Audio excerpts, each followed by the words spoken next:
Coucou mes petits démons, j'espère que vous allez bien.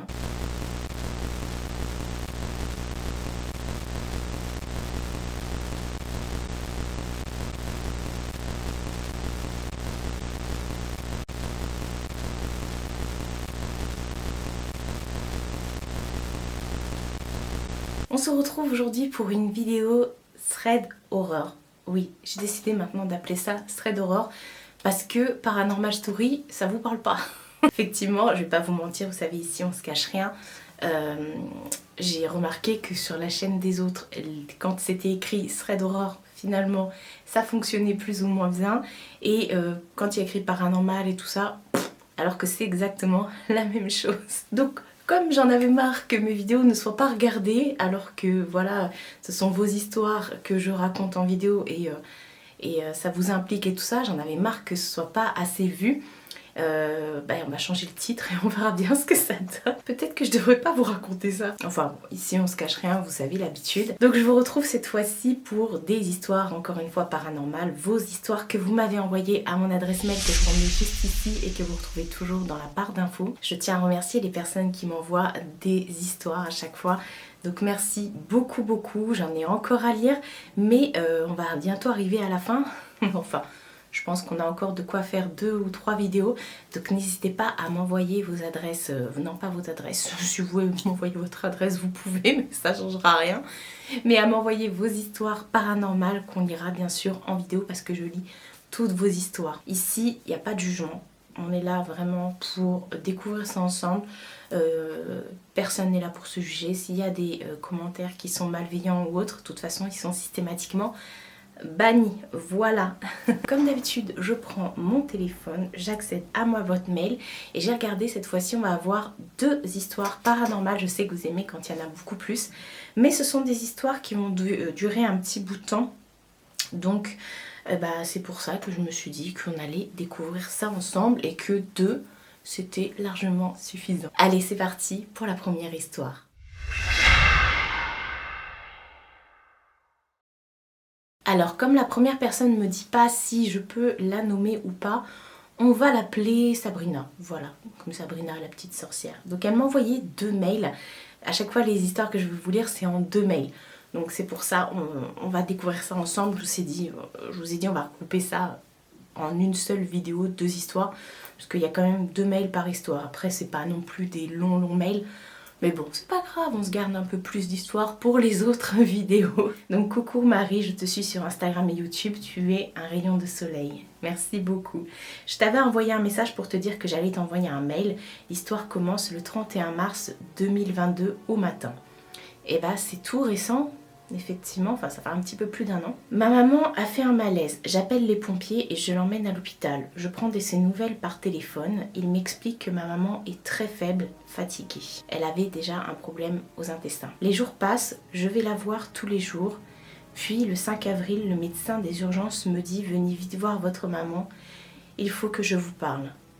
Ça sent pas bon. Il m'annonce que ma maman a une pneumopathie, qu'elle est très faible et qu'il fera tout pour la sauver.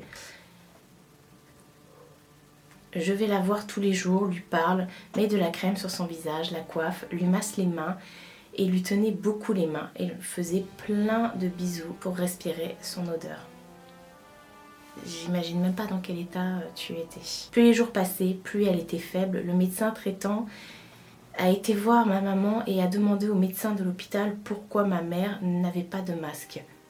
Ah oui, c'est vrai, en 2022, encore des masques. Ils ont répondu qu'on ne leur met pas de masque. Bref, les jours passent. Le 16 avril, ma maman souffre de plus en plus.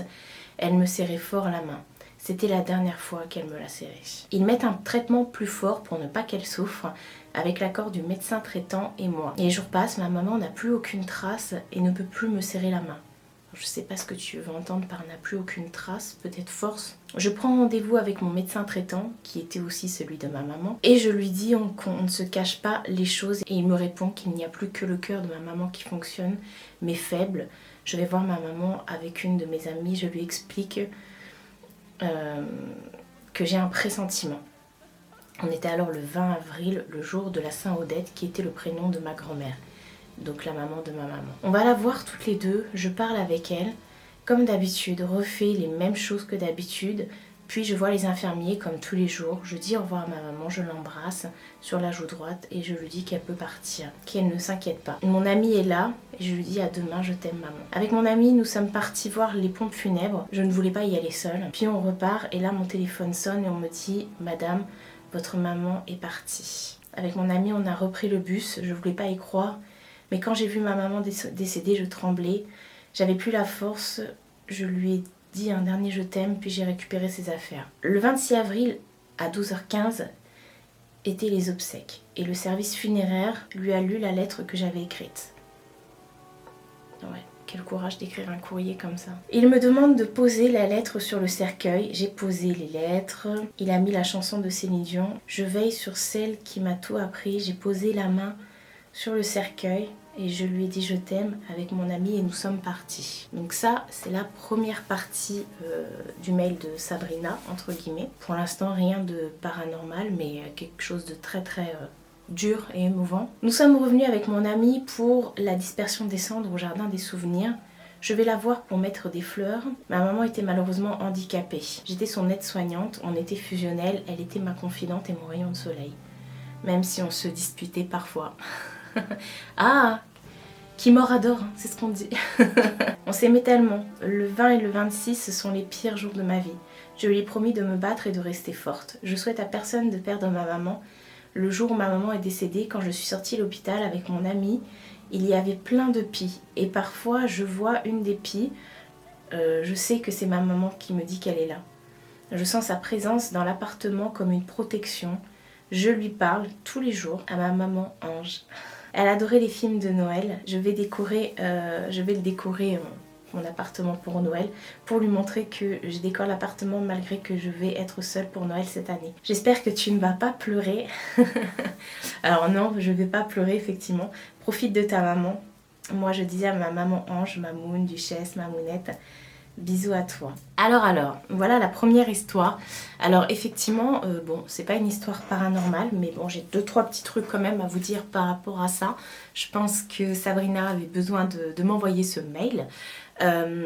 Alors effectivement, bon, c'est une dure épreuve qu'elle a pu ressentir, mais voilà, comme je vous ai dit, comme je vous dis dans toutes mes vidéos du coup Thread Horror, vous n'êtes pas obligé de m'envoyer des histoires où vous est arrivé des trucs, d'exorcisme, de lévitation, de fantômes qui traversent les murs, on m'a touché, on m'a fait ceci, on m'a fait cela. Non, il y a effectivement tout un tas de choses concernant l'autre côté, et il y a aussi, voilà, il n'y a pas que des trucs horrifiques, on va dire ça comme ça, il y a aussi le fait de sentir une présence, de vouloir parler avec, de vouloir parler avec ses défunts, partager, leur rendre hommage, avec effectivement le fait de décorer un appartement pour Noël parce que c'est ce qu'ils aimaient, ou voilà, sentir la présence de quelqu'un et tout ça. Alors on dit, quand une personne vient de partir, on dit qu'il y a un temps où... Alors, il y a plusieurs on dit plusieurs, voilà, il y a des gens qui disent que le temps qui prennent de l'énergie, qui se remettent, il y a une période à peu près, alors j'ai entendu 7 jours, 1 mois, une semaine, 15 jours, où ils ne peuvent pas venir parce que justement ils n'ont pas assez de force, ils sont encore entre deux mondes on va dire. Et puis il y a aussi la team qui dit bah voilà, ils viennent tout de suite pour nous dire un au revoir et tout ça. Moi je suis plus du genre à penser qu'ils sont là, parce que comme elle le dit dans son mail, elle a eu un ressenti déjà que ça allait être la fin. Et elle était là avec elle, donc tant mieux, quand elle lui a dit au revoir et tout ça et tout ça. Il faut savoir qu'une personne qui est également dans un état second, entre deux mondes j'ai envie de dire, ou dans un coma et tout ça, la personne ressent ce que vous lui dites. Elle ressent les gestes que vous avez envers elle, elle ressent tout. Je peux vous en parler étant donné que moi ça m'est arrivé et que j'entendais tout autour de moi, je sentais tout ce qui se passait, tout, les odeurs, tout était décuplé, mais ça passait extrêmement vite, bizarrement. Et c'était un état dans lequel j'étais complètement... j'avais plus mal, voilà, j'avais pas mal, j'étais bien, voilà, tout va bien. Donc effectivement c'est un très beau ressenti qu'elle a eu.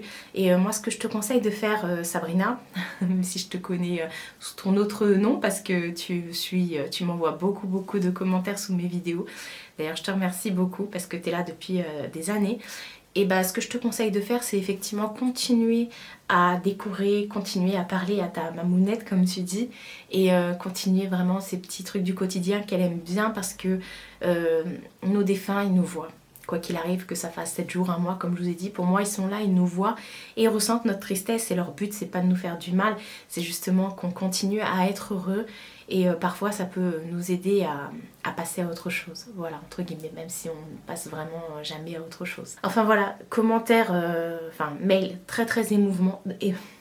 J'en perds mes mots, très émouvant. Comment voulez-vous que je passe à une autre histoire après ça? Mais il va bien falloir parce qu'on va passer à la deuxième histoire.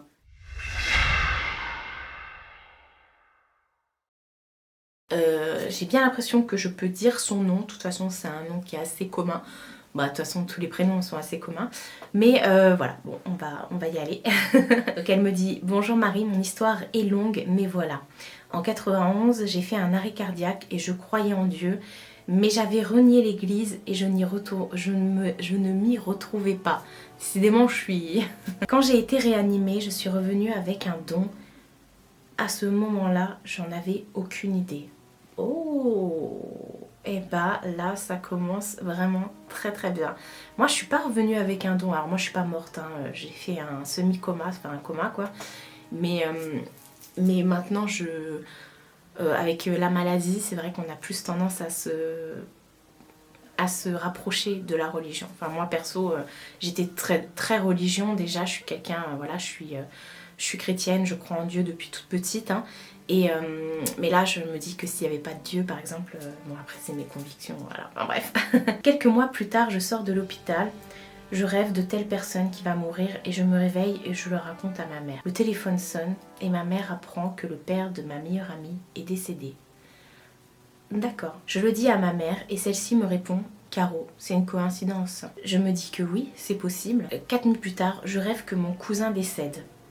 Et à midi et demi, mon père reçoit l'appel de ma tante qui apprend que mon cousin est mort dans son sommeil suite à une hypoglycémie. Il était diabétique. Oula, là c'est même plus un don, là c'est... tu peux prédire des choses... tu peux voir des choses qui vont... En plus c'est pas cool ça. Je n'aime vraiment pas cela, mais ma mère me répond encore la même chose. Mais dans son fort intérieur se dit ok, c'est bizarre. Mais elle le gardera pour elle. Une semaine après, je fais un autre rêve. Décidément, on me dit pas qu'il y a encore quelqu'un qui est mort parce que franchement là c'est une hécatombe autour de toi. Donc une semaine après, je fais un autre rêve, mais celui-ci n'est pas de quelqu'un de proche de moi. Et à 7h, le téléphone sonne à nouveau. Mais décidément... Pourtant, on n'était pas en période de Covid en 91. Mon père était policier, donc souvent il recevait des appels, même s'il était en civil. Un ami lui dit: j'ai un homme au travail qui me dit avoir tué sa femme et ses 2 enfants. À l'époque, tu devais donner ton adresse et ce n'était pas relié encore à la centrale. Ouais, quand t'appelais, ouais, ok, d'accord. La police n'arrivait pas. Mon père saute du lit à toute vitesse et il dit à ma mère: je dois y aller, un gars dit avoir tué sa famille. Mais c'est hard vos messages que vous m'envoyez là, décidément. Ouh, bon on va continuer. Parce que c'est pas fini, hein. Là je vous ai dit c'est aussi en 2 mails. Mon père appelle la police et une ambulance tout en s'y rendant. Dans l'énervement, son ami avait donné la bonne adresse mais pas la bonne rue. Donc c'était pas la bonne adresse. Mon père arrive en même temps que les secours. Heureusement, ils se sont rendus chez lui. Et l'homme n'avait rien fait, il était en psychose. Ok. Au retour, mon père nous raconte cela et moi je me dis bon, c'était une coïncidence, malheureusement non. Ma grand-mère appelle à 16h15 et son copain venait de mourir. J'ai hâte de voir la suite parce que je ne sais pas si c'est encore le cas en 2023. J'étais dans tous mes états, la nuit arrive et je suis éveillée, je n'arrive plus à dormir. Tout d'un coup, je regarde de la porte de ma chambre, il fait noir, mais j'arrive à voir une silhouette qui s'approche de moi et qui veut me toucher. Je lâche un cri de mort et mon père arrive à toute vitesse. Et très fort, je dis: je ne veux plus rien voir, laissez-moi tranquille, c'est terminé. Mon père me dit: c'était seulement un cauchemar. Mais moi, je savais ce que j'avais vu par la suite et j'ai consulté un médium qui m'a dit: tu es allé de l'autre côté et tu es revenu avec des dons Tu n'es pas prête, si tu changes d'idée, tu en feras à la demande. Je suis tout à fait d'accord. Donc elle me dit qu'elle a une autre histoire. Donc voici ma deuxième histoire. Je suis atteinte de mucoviscidose et en 2000, j'étais à ma 14e opération en un an. Le soir, je dis à ma mère que j'étais épuisée de me battre, etc. Ma mère qui croit au guide et aux anges me dit « Ce soir, en te couchant, demande de l'aide ». C'était le 15 mars 2000. Donc je me couche et je me dis que je n'en peux plus et que j'aimerais que l'on m'éclaire. Je m'endors et d'un coup, je vois un homme vêtu de blanc. Il était lumineux. On se parlait en télépathie. Ah, moi aussi c'est comme ça que je communique. On va nous prendre pour des tarés, mais c'est pas grave. On est là pour se dire tout. Enfin tout, je me comprends. Il me montre le mur que je devais traverser, donc je m'exécute. Il était dans notre jardin. Et à table, je vois un bébé dans les bras que j'allaitais. D'accord. Je me réveille le matin et je raconte cela à ma mère. Je dois te dire que les médecins m'avaient dit que j'étais stérile à cause des traitements et que je n'aurais jamais d'enfant. Donc j'étais perplexe. Et bien 2 mois plus tard, imagine, j'étais enceinte. Les médecins n'en revenaient pas. Ils m'ont dit que dans ta condition, blablabla, qu'un avortement était souhaitable. Je peux te dire qu'il n'en était pas question. Bah tu m'étonnes. J'ai accouché d'un garçon né prématurément, mais je savais qu'il allait aller bien. Et devine quoi, c'est le même bébé qu'on m'avait montré cette fameuse nuit-là. Alors moi, pour moi, tous les bébés se ressemblent. C'était pas tant paranormal, mais c'est à toi de juger et de raconter mon histoire ou non. Reste comme tu es, merci beaucoup. Ah là là. Alors si, quand même. si, c'était un petit peu beaucoup paranormal, effectivement. Alors, plein de choses à dire par rapport à ça. Ma petite Caro, alors oui effectivement concernant le... Je me arrache les cheveux. Concernant le passage de l'autre côté, il arrive que ça ouvre des portes, qu'on soit beaucoup plus, comme je vous ai dit, soit beaucoup plus réceptif, ou il y en a qui se tournent vers la religion, etc. Bon après voilà, chacun fait comme il le sent. Et c'est pas un hasard effectivement si tu as eu toutes ces... vision. Dis-moi Caro en commentaire si au jour d'aujourd'hui tu as toujours des visions par rapport à des morts qui vont arriver soudainement de tes proches ou pas d'ailleurs. Après, comme l'a dit le médium, elle n'était pas prête. Elle n'était pas prête à avoir ce genre de vision en 91. Et quand on n'est pas prêt, le corps et l'esprit est super bien fait en fait. Et du coup, les anges ou les guides font en sorte que ce soit pas le moment et que quand vraiment la personne sera prête à voir et tout ça, là ça se déclenchera. Ça se déclenchera peut-être jamais d'ailleurs. Mais voilà, après c'est un don. Je pense pas que ce soit un don qui puisse aider les gens parce que c'est voilà, quand ça doit arriver, ça arrive effectivement. Mais voilà, mais il y a d'autres choses parce que du coup tu as vu dans l'avenir le bébé. Et waouh, juste waouh, effectivement, c'était bien de suivre ton instinct, c'était bien également de ne pas renoncer, parce que les médecins sont très défaitistes à chaque fois, et puis de ne pas dire non, de continuer avec ce bébé et tout ça. Et je pense que tu as cette faculté de rentrer en contact avec tes guides, tes êtres de lumière, tes guides et tout ça justement, pour le fait de pouvoir stopper le côté vision et tout ça, mais en même temps de pouvoir te dire regarde l'avenir, aie confiance en l'avenir et tout et tout. Et t'as beaucoup morflé dans ta vie au niveau de ta santé, je vois ça. Et j'espère qu'aujourd'hui ça va beaucoup mieux en tout cas, mais ouais, merci beaucoup pour ton témoignage. C'est vraiment une histoire de ouf, franchement. Ce qui peut arriver autour de nous et tout, c'est... enfin bref. Je suis vraiment bluffée à chaque fois par vos histoires. Comme je vous ai dit, il faut surtout pas hésiter à me les envoyer parce que... bah, c'est juste dingue. Enfin, on a tous quelque chose comme ça à raconter, des ressentis et tout, donc... bah, partager ça ensemble, ça reste du domaine de l'intimité et tout ça, donc merci beaucoup. Donc voilà, pour les 2 histoires paranormales, thread horror. J'espère que ça vous aura plu. On a encore changé de décor. Normalement, on restera ici pour les threads horror. Hein. Comme je vous ai dit, comme je le dis à chaque fois dans mes vidéos, je l'ai redit au début, je l'ai dit pendant, au milieu, après... L'adresse mail est là en barre d'infos, n'hésitez surtout pas. Personne ne jugera personne et toutes vos histoires seront bien sûr lues, bien sûr si ça concerne le paranormal ou ce qui s'en rapproche. Prenez soin de vous et prenez soin de votre entourage. Je vous fais de très gros bisous et je vous dis à bientôt pour une nouvelle vidéo.